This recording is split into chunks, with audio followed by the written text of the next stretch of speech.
Om Shanti. Good morning. आज हम सुनते हैं 23/3/22 के अनमोल मधुरमा वाक्य। आज बुधवार। प्यारे बाबा हमारी सब बातें सिद्ध करते हैं। बाबा कहते बच्चे ऐसा कोई भी कर्म ना करो जो विकर्म बने। अपनी हर कदम में अपनी संभाल करो। कदम कदम बाप की श्रीमत पर चलो, क्योंकि जो बाप के साथ सदा सच्चे रहते हैं, जिन्होंने विकारों का दान दिया, वह वापस नहीं ले सकते। कहते हैं दान दिए धन ना खुटे। फिर बाबा ने कहा साकार बाबा को अपना सच्चा सच्चा पोता मिल दो, ताकि आपको समय प्रति समय सावधानी मिलती रहे, क्योंकि हम इस समय परमात्मा बाप के बच्चे हैं। वो हमारा परलौकिक बाप है। लौकिक बाप होते भी हम बेहद के बाप को याद करते हैं, क्योंकि बेहद के बाप से सुख का वर्षा मिलता है। लौकिक बाप से इतना नहीं मिलता, वो तो विनाशी मिलता है। फिर बाबा ने कहा तुम ईश्वर के बच्चे हो तो उनके वर्षे के अधिकारी अर्थात स्वर्ग की बादशाही तुम्हें मिलती है। जो इस समय श्रीमत पर चलते हैं, उनके हर कार्य मददगार बनते हैं, वही जाकर भविष्य राजधानी के अधिकारी बनते हैं, राजगद्दी के अधिकारी बनते हैं। बाबा कहते बच्चे देह अभिमान में कभी नहीं आना, क्योंकि देह अभिमान में आते हैं तो विकर्म होते हैं, फिर बहुत कड़ी सज़ा खानी पड़ती है। इसलिए हमेशा समझो मैं आत्मा हूँ। मैं आत्मा शारीरिक अर्गंश द्वारा कार्य कर रही हूँ। ये सृष्टि कर्म क्षेत्र है, इसमें हम सभी पाठधारी हैं। शिव बाबा भी पाठधारी है। वो सारे कलम में एक ही बार आकर हमें सारे सृष्टि का आत्मदन का ज्ञान देते हैं।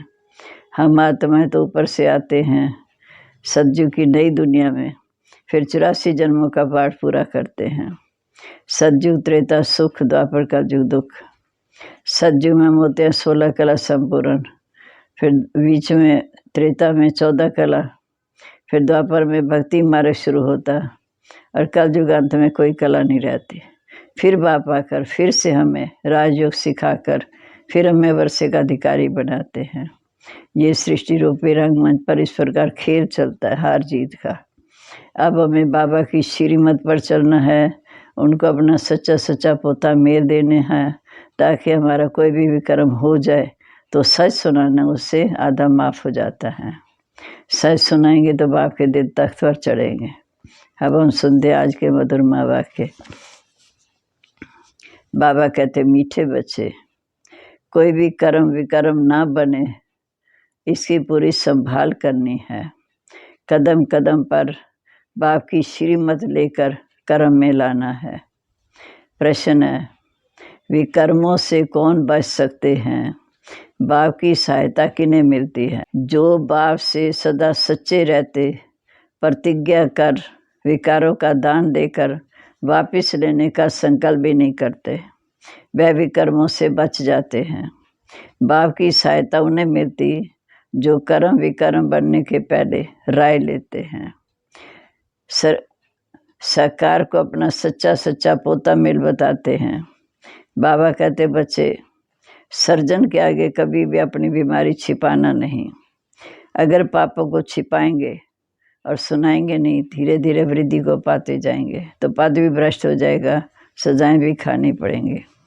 गीत है बचपन के दिन भुला न देना, आज हंसे का रुला न देना। ओम शांति।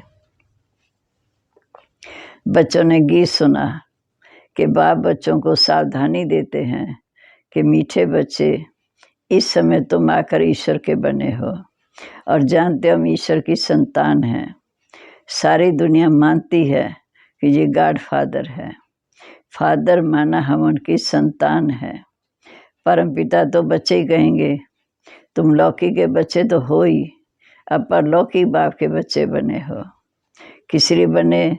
बेहद के बाप से बेहद सुख का वर्षा लेने के लिए। बाप है स्वर्ग का रचिता, तो स्वर्ग में ज़रूर देवताओं की बादशाही है। ये जानकर तुम बाप के बच्चे बने हो।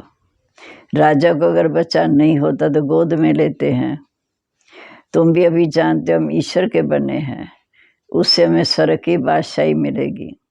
अब ऐसे बाप को कभी भूलना नहीं चाहिए, उनकी श्रीमत पर चलना चाहिए। रावण की मत पर तो विक्रम करते रहेंगे, कहाँ भी देखो धोखा खाता हूँ तो झट बाबा से बात करो, श्रीमत लो। कर्म विक्रम बनाने के पहले पूछना चाहिए कि बाबा हम ये कर सकते हैं, तो समझाया जाता है बच्चे कभी देहाभिमान में नहीं आना, अपने को आत्मा समझ परमपिता परमात्मा की श्रीमत पर चलते रहना। कदम कदम कभी कोई बात समझ में ना आए तो पूछना, बाबा तुमको आए हैं गोरा बनाने, इसलिए विकारों के फंदे में कभी नहीं फंसना। फंसेंगे तब जब देह अभिमान में आ जाएंगे। देही अभिमानी होंगे तो बाबा का डर रहेगा। विकार में जाने से पहले बड़ा विक्रम बन जाएगा। विकार में जाने से तो बड़ा विक्रम बन जाएगा, क्योंकि तुमने विकारों का दान दिया है। अगर दान देकर वापस लिया तो हाल वही होगा जैसे हरिश्चंद्र जी का मिसाल। जहाँ पैसे की तो कोई बात नहीं, यहाँ तो 5 विकारों का दान। तुम्हारे पास जो कांटे हैं वह दान में दे दो, अर्थात विकार जो है कांटे दान में दे दो, कभी काम में नहीं लाना। अगर वापस लेना हो तो बाप को संदेश दो, ना बताने से पाप वृद्धि को बढ़ता जाएगा, बताने से ही सहायता मिलेगी। हम शिव बाबा के बच्चे हैं, बाप से प्रतिज्ञा की, फिर कभी हार नहीं खाना। ये है विकार रूपी दुश्मन को जीतने की बॉक्सिंग, उसमें कभी हराएंगे नहीं। अगर गिरा तो शिव बाबा को झट जान जाएंगे। फिर हुक्म मिला हुआ है कि साकार को लिखना, नहीं लिखेंगे तो विक्रम अंदर अंदर बढ़ता जाएगा, तो 100 गुना सज़ा खानी पड़ेगी। बाबा को सच बताने से आधा माफ़ हो जाएगा। ऐसे बहुत बच्चे हैं जो लज्जा के मारे समाचार देते नहीं। जैसे कोई गंदी बीमारी होती तो सर्जन के बताने से दिल खाती है, सर्जन क्या करेंगे, फिर नतीजा क्या निकलता, वो बीमारी बढ़ती जाती। तो बाप समझाते बच्चे कोई भी पाप हो तो छिपाना नहीं, नहीं तो बिल्कुल पद भ्रष्ट हो जाएगा, और कल्प कल्पांतर के लिए ऐसा पद भ्रष्ट मिलेगा। क्योंकि ये कल्प की बाजी है। बाप कल्प में एक ही बार आते हैं सब बातें समझाने, फिर ज्ञान तो ले नहीं सकेंगे। पूछते हैं बाबा उनकी क्या गति होगी, वह बहुत सज़ा खाएंगे। क़यामत के समय सज़ाओं का हिसाब किताब चुकतू करना ही पड़ेगा। धर्मराज के आगे कर्मों का हिसाब किताब चुकतू करना ही पड़ेगा। जैसे काशी कलवड़ खाते हैं, सच सच शिव पर बलि चढ़े, तुम अब वो चढ़ते हो। शिव का बनते हो तो वर्षा लेने के लिए, बाकी वह तो काशी कलवड़ खाते हैं, वह तो आप घात करते हैं। परंतु नौदा भक्ति से बलि चढ़ते, जो पाप किए उसकी सज़ा तो उस समय भोग कर ख़त्म हो जाती, फिर पाप करने शुरू कर देते हैं। पर बाबा कहते योग अग्नि से ही पाप भस्म होंगे। सिर्फ काशी कलवड़ खाने से पाप नहीं भस्म होंगे, योग अग्नि से होंगे। माया के राज्य में कर्म विक्रम बनते हैं, सतयुग में विक्रम नहीं बनता, क्योंकि माया का राज्य नहीं। सतयुग में विक्रम नहीं बनता क्योंकि माया का राज्य नहीं। स्वर्ग में जे विकार होते नहीं, इसलिए उसको 22 वर्ड कहते हैं, निर्विकारी दुनिया। वहाँ दूसरा कोई राज्य अथवा खंड होता ही नहीं। इस्लामी बौद्ध आदि सब पीछे आए, द्वापर से आए। वह भी पहले सत्व प्रधान होते, क्योंकि हिसाब किताब चुकतू करके जाएंगे शांति धाम, फिर जब आएंगे तो सत्व प्रधान होंगे, फिर सत्व रजो तमो में आते हैं। सतयुग त्रेता में संपूर्ण निर्विकारी थे, अब धीरे धीरे संपूर्ण विकारी बनते आए। पूरा विकारी बनने में तो समय लगता है, क्योंकि धीरे धीरे उतरती कला है।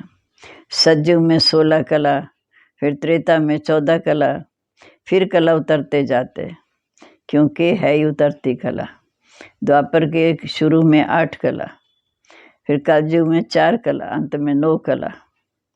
अब तुम्हारी ये चढ़ती कला, चढ़ती कला राम बनाते अर्थात शिव बाबा बनाते, और उतरती कला रावण बनाते। जैसे चंद्रमा की धीरे धीरे कला कम होती जाती, दुनिया भी ऐसे है। अभी तो 9 कला, कोई कला नहीं, माना कोई विशेषता नहीं। ऐसे समय पर बाप आकर फिर हमें 16 कला संपूर्ण बनाते हैं। ये खेल सारा भारत के ऊपर बना हुआ है। वर्ण भी भारत पर है, वर्ण भी भारत पर है। देवता वर्ण, क्षत्रिय वर्ण, वैश्य वर्ण, शूद्र वर्ण, ब्राह्मण वर्ण, फिर फरिश्ता सो देवता वर्ण। नहीं तो 84 जन्मों का हिसाब कहाँ। बाप समझाते ये है आयरन नई दुनिया, कलयुग का अंत है, फिर सतयुग की याद होगी।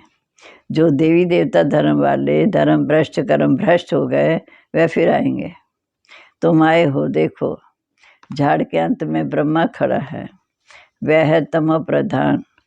फिर झाड़ के नीचे देखो तो तपस्या कर रहे हैं, सतो प्रधान बनने के लिए तपस्या कर रहे हैं। तो जैसे ब्रह्मा तपस्या कर रहे हैं वैसे ब्रह्मा कुमार कुमारियाँ। अब ये जो सतो प्रधान बन रहे हैं, ब्रह्मा सतो प्रधान बन रहे हैं, उनमें परमात्मा आकर अपना परिचय देते हैं। ब्रह्मा तन में शिव बाबा आकर अपना परिचय देते, इनको बताते हैं तो बच्चों को भी बताते हैं। बाबा और तुम बच्चे जो कलम वृक्ष के नीचे तपस्या कर रहे हो देवता बनने के लिए, ये मंदिर वो तुम्हारा यादगार है, देलवाड़ा मंदिर। अब ऐसा कोई बुद्धिमान बच्चा हो जो इस मंदिर की पूरी हिस्ट्री जोग्राफी सुनाए कि ये ऊंचे तो ऊंचा मंदिर है, इसमें मम्मा भी है, बाबा भी है, पांडव भवन भी ऐसे, चेतन देवियों का मंदिर वो है जड़ यादगार। मम्मा भी है, बाबा भी है और बच्चे भी हैं, तपस्या कर रहे हैं।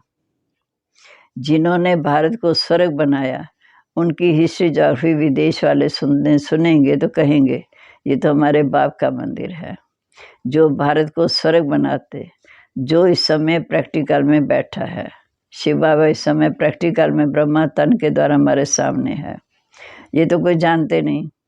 गुरु नानक की आत्मा जिसने सिख धर्म स्थापन किया वह नई आत्मा थी, ऊपर से सतो प्रधान आत्मा थी, निर्विकारी थी। वह कहाँ से आए? जरूर किसी शरीर में प्रवेश किया होगा ना। तो पवित्र आत्मा कभी दुख नहीं भोग सकती, क्योंकि ऊपर से पवित्र आत्मा है तो वो कभी दुख नहीं भोग सकती। पहले तो उनको सुख भोगना, पीछे दुख।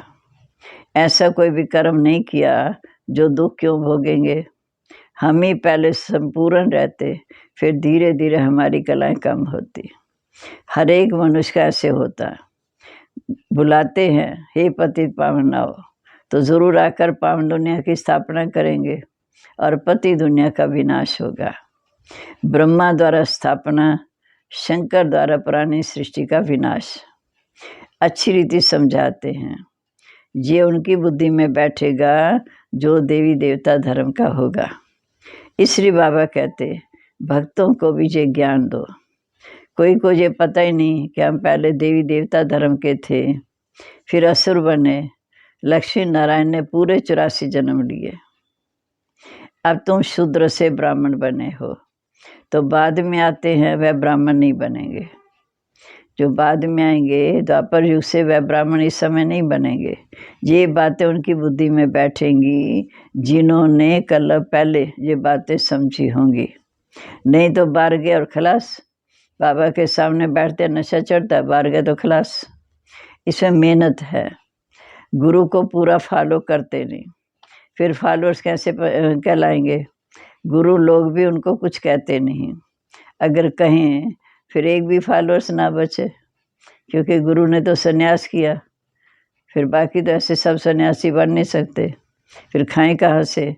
तो गृहस्थियों का खाते हैं, देवताएं तो सन्यास करते नहीं। ये है प्रवृत्ति मार्ग का सन्यास। बाबा कहते घर गृहस्थ में रहकर बुद्धि से सब कुछ भूलो, और उनका निवृत्ति मार्ग वो घर बार छोड़ते हैं। तो बाप आकर स्त्री पुरुष दोनों को समझाते हैं, बच्चे संपूर्ण पवित्र बनेंगे तो संपूर्ण राजपद के अधिकारी बनेंगे। कम पवित्र बनेंगे तो कम पद पाएंगे। फॉलो करना है माँ बाप को। बाप कहते माँ बाप के मिशन मेहनत करो तो गद्दी नशीन होंगे। मुख्य बात है पवित्रता की। अब देह अभिमान छोड़ो, मैं आत्मा हूँ, बाबा मुझे लेने आए, पवित्र बनते ही पवित्र दुनिया के मालिक बनेंगे। कुंभ का मेला लगता है, वह त्रिवेणी आदि का नदियों का मेला है, उसको भी संगम कहते हैं। वास्तव में ये है अनेक नदियाँ और सागर का मेला। हम सब नदियाँ, शिव बाबा सागर, अनेक नदियों और सागर का मेला। तुम सब ज्ञान नदियाँ हो, बाप ज्ञान का सागर है। बाप कहते हैं मेरे से योग लगाओ तो तुम पवती से पान बन जाएंगे। मरना तो है ही, तो क्यों ना बाप से वर्षा ले में। तभी भक्ति का फल भगवान से ले सकते हैं। भक्ति का फल है ज्ञान। भगवान मिलता, भगवान से ज्ञान मिलता, ज्ञान से सद्गति होती। नहीं तो समझेंगे तो उन्हें भक्ति नहीं की। भक्ति करने वाले ही इस समय ज्ञान लेकर अपना भाग्य बनाकर राजभाग लेते हैं। बाप देखो हर बात कितनी अच्छी तरह समझाते हैं। जहाँ ज्ञान सागर बाप समझाते तो तुम श्रेष्ठ बन रहे हो। राजधानी स्थापन करने में कितनी मेहनत होती है। रुद्र ज्ञान जग में बहुत विघ्न पड़ते हैं। अच्छा जी, मीठे मीठे सिके लदे बच्चों प्रीत, माता पिता बाप दादा का याद प्यार, गुड मॉर्निंग। रूहानी बाप की रूहानी बच्चों को नमस्ते।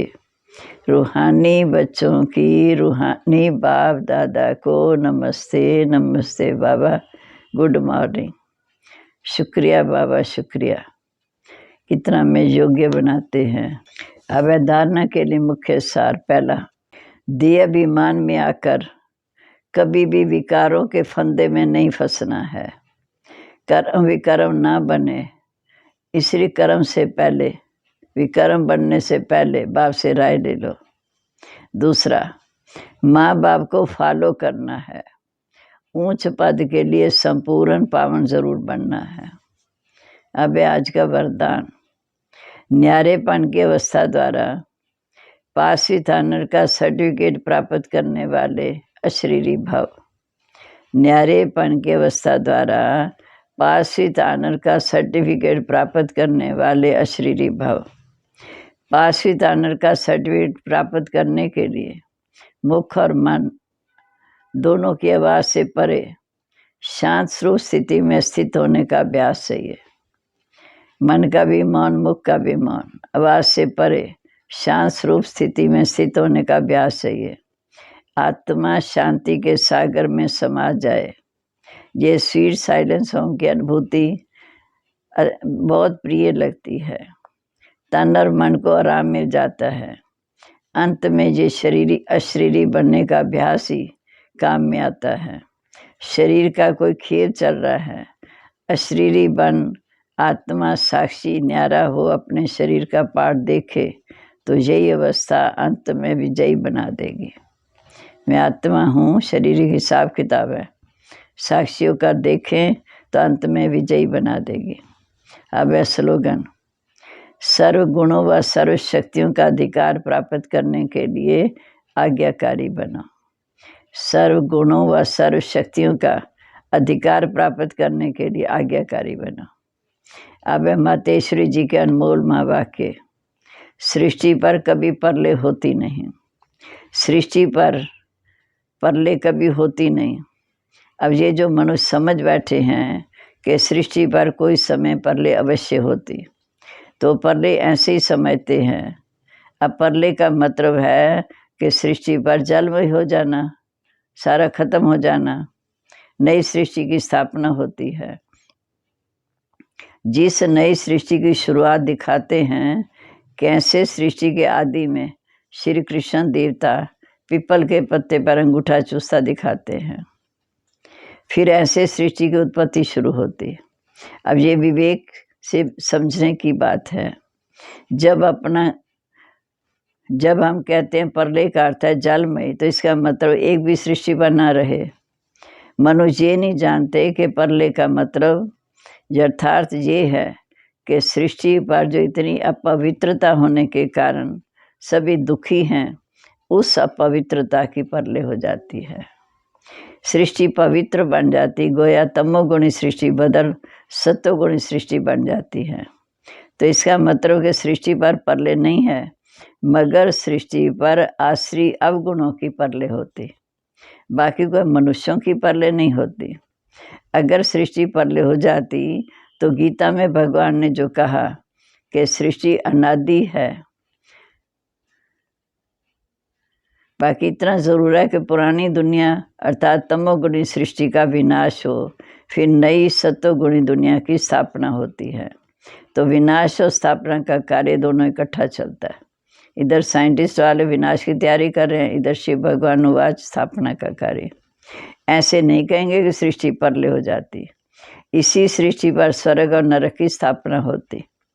जबकि स्वर्ग है तो नरक नहीं, जब नरक है तो स्वर्ग नहीं। स्वर्ग कहते हैं जहाँ पवित्र देवी देवताओं का निवास स्थान है। नरक कहते हैं मृत्युलोक को, जहाँ पवित्र मनुष्य आत्माओं का निवास स्थान है। माना अपवित्रता की परले होती है, बुराइयों का नाश होता है, विकारी जीवन का विनाश होता है, बाकी निर्विकारी दुनिया सतयुगी दुनिया की स्थापना का कार्य चलता है। ओम शांति। कितनी अच्छी हमारी मातेश्वरी जी के महावाक्य हैं। अब इन महावाक्यों को दोहराते हुए हम प्यारे बाबा को प्यार से याद करेंगे।